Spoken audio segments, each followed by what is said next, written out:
ये कहानी ममता की है। बचपन से ही घर में ये एहसास दिलाकर पाला गया कि औरतों को बोलने का हक नहीं है। अरे ममता, जरा जल्दी जल्दी हाथ चलाओ। रोज ऑफिस में देर पहुंचता हूँ तुम्हारे कारण। लेकिन आपका सारा खाना पैक और तैयार भी है। अरे जबान जितनी चलाती हो उतना अगर हाथ चलाती ना तो शायद घर को अच्छे से मैनेज कर पाती। क्या मतलब है? क्या नहीं मिला आपको? मोजे मोजे कौन देगा? ममता भागकर पति को मोजे देती है। वो हर किसी का ख्याल रखती, लेकिन उसके घर में रोज का रोना लगा रहता। अरे माँ, आज स्कूल में टीचर ने मुझे फीस के लिए डांटा। माँ, मुझे अच्छा नहीं लगता कि स्कूल में फीस के पैसों के लिए मुझे कोई भी बात सुनाए।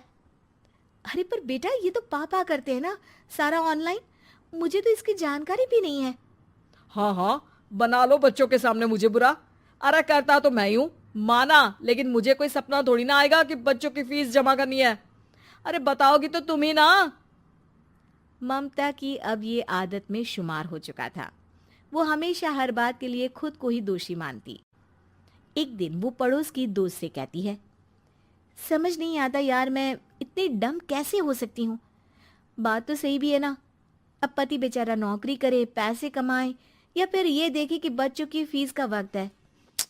क्या करूँ यार। पता नहीं, मेरे पति तो सारा काम खुद ही करते हैं।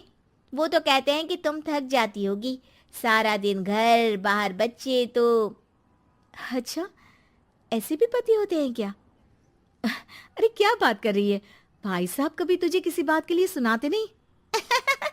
किसने कहा नहीं सुनाते? अरे ये पति चीज ही ऐसी होती है कि बिना पत्नी को सुनाए उन्हें चैन की नींद कहाँ आती है। तो तू भी परेशान रहती होगी कि कैसे, क्या, कब भूल गई। अरे वो तो मुझे बस इस बात के लिए ताना देते हैं कि मैं वक्त पर खाना क्यों नहीं खाती या पार्लर जाकर अपनी साज सज्जा क्यों नहीं करवाती। पड़ोसन बोल ही रही होती है कि ममता के बेटे की आवाज आती है। अरे माँ, क्या हो गया? लग नहीं रहा कि आज आप मुझे पानी भी देगी। अरे कब से खाने के लिए वेट कर रहा हूँ। अरे यार, मैं चलती हूँ। बेटा खाने के लिए वेट कर रहा है, मैंने उसे खाना भी नहीं दिया।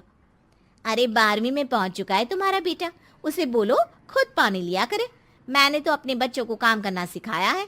अरे यार, खुद की भी तो कोई लाइफ है।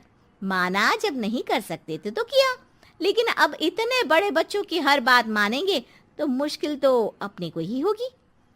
ममता को पड़ोसन की बात में दम तो लगता है, लेकिन करे क्या, आदत भी तो खुद ही ने डाली थी। ममता घर जाती है कि तभी बेटी आ जाती है। माँ, परसों मुझे एक शादी में जाना है। तेरी वो जो लाल वाली साड़ी है ना, उसे दे देना। मैं आज जाकर टेलर को दे दूंगी, वो उस साड़ी से सूट बना देगा। अरे नहीं नहीं तारा, वो मेरी माँ ने मुझे दी थी और उस साड़ी से मेरी काफ़ी भावनाएं जुड़ी हैं। तुमको ना मैं दूसरी साड़ी दे दूंगी। ओके, कोई बात नहीं, लेकिन आज दे ही देना पक्का। तारा माँ की साड़ी से सूट बनवाकर पार्टी में जाती है, लेकिन जब वो पार्टी से लौटती है, क्या है, मैं तो समझ ही नहीं पा रही हूँ। अरे जब वो साड़ी मांगी थी तो ये छल्ली से साड़ी क्यों दे दी? मैं ही पागल थी जो इस साड़ी का सूट बनवा लिया मैंने। माँ, जानती भी हो कि कॉलेज में मेरी कितनी हंसी उड़ी। तभी वहां ममता का पति सुनील आ जाता है। अरे गवार औरत, जब बेटी साड़ी मांग रही थी तो दे देती ना। अरे पापा, इनके तो इमोशंस जुड़े थे उस साड़ी से। ममता इतने सब के बाद भी कुछ नहीं बोलती। मेरी बेटी की बेइज्जती हो गई। मैं बिल्कुल बर्दाश्त नहीं कर सकता ये। मैं नहीं चाहता कि मेरी बेटी से कोई भी ज्यादा सुंदर लगे पूरे कॉलेज में। जी, वो पढ़ने में तारा बिल्कुल अच्छी नहीं है, उसकी पढ़ाई पर आप ध्यान दीजिए ना। अच्छा, अब तुम मुझे बताओगी कि मुझे किस पर ध्यान देना और किस पर नहीं। रमेश जैसा ही ये वाक्य पूरा करता है, ममता की बेटी और पति उस पर जोर जोर से हंसते हैं। अरे ठीक है ना, पता ही नहीं चला कि कैसे वक्त इतना बीत गया।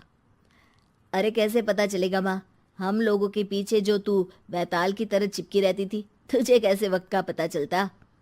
ममता को पहले सास ससुर, फिर पति और बच्चों की तरफ से इस तरीके की बातें सुनकर उसका मन बहुत दुखी रहता था। एक दिन, सुनो ना, बहुत दिनों से कमर के नीचे बहुत दर्द रहता है। कल मैंने देखा तो एक फोड़ा था। अरे ममता, एक बार अपने पति से बात करो, वो तुम्हारा फोड़ा डॉक्टर को दिखा देंगे। अरे नहीं नहीं, वो तो गुस्सा हो जाएंगे। अरे क्यों गुस्सा हो जाएंगे? तुमको दर्द है? हाँ, लेकिन वो यही बोलेंगे कि ऑफिस जाऊं या फिर तुम्हें लेकर डॉक्टर के पास। तो बेटे से ही बात कर ले। अरे वो तो मैं कर लूं, लेकिन फोड़ा है ऐसी जगह कि उसे बताते मुझे शर्म आएगी। लेकिन कुछ ना कुछ तो करना जरूरी है ना। ऐसे कब तक फोड़े के दर्द से तड़पती रहेगी? अब तो सोच रही हूँ कि इनसे बात कर ही लूं, वरना दर्द के मारे कहीं मर ना जाऊं। लेकिन शाम को, ममता, क्या किया तुमने आज? खाने के डिब्बे में कैसा खाना दिया था? दाल खराब हो गई थी। कब की थी? दाल तो मैंने सुबह ही बनाई थी, खराब कैसे हो गई? अच्छा सुनिए ना, मुझे कहना है कि अरे गरम दाल बंद करोगी तो ऐसा ही होगा ना। बेइज्जती हो गई सबके सामने मेरी। ऑफिस वालों ने ऐसा मजाक उड़ाया कि क्या बोलूं। कल से ठीक से खाना देना है तो देना, वरना खाना देना बंद कर देना। बाहर खा लूंगा मैं। ममता, जो पति से अपनी परेशानी बताने वाली थी, वो अब ये सोचने लगती है कि कल से पति को खाने में क्या दे।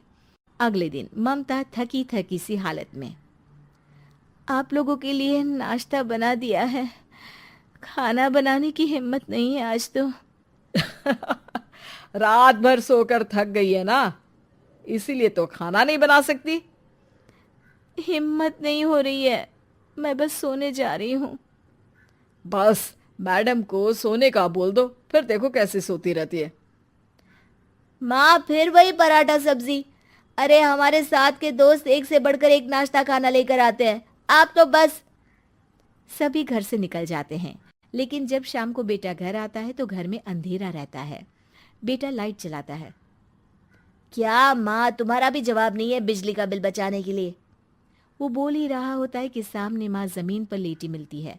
वो उसके पास जाता है। अरे माँ, क्या हो गया माँ? तभी वहां पड़ोसन आती है। अरे बेटा, तुम्हारी माँ के पैर के पास एक फोड़ा है, जिसके कारण ये लगातार कमजोर होती जा रही थी। मैंने उसे पहले ही कहा था कि घर में बता दो, लेकिन तुम्हारी माँ किसी को तंग करना नहीं चाहती थी। तभी वहां डॉक्टर आ जाता है। अरे इनके ऑर्गन में दिक्कत है, कोई बात है जो इनके मन में खटक रही है। अरे नहीं नहीं, इसके मन में कोई बात नहीं है। कोई काम है नहीं ना इसके पास, सारा दिन बस घर में ही रहती है। देखिए, मैं तो ये नहीं जानता, लेकिन हाँ, इनके मन में हमेशा कोई बात रह जाती होगी, इसीलिए उनकी ये हालत है। अगर आप समय से नहीं ले आते तो हो सकता था कि। अरे नहीं नहीं डॉक्टर साहब, हम पूरी कोशिश करेंगे कि वो ठीक हो जाए। हम लोगों ने अपनी ही परेशानी माँ के सामने रखी, लेकिन किसी ने माँ की दिक्कत को जानने की कोशिश तक नहीं की। हाँ, मैंने भी ममता को हमेशा घरेलू जरूरत से ज्यादा काम का नहीं सोचा था। ममता को होश आता है और वो खुद को अपने बेडरूम में देखती है। वो उठने की कोशिश करती है कि माँ, अब आप नहीं उठेंगी। हम लोग है ना, हम लोग आपको पूरी तरह से खुश रखने की कोशिश करेंगे।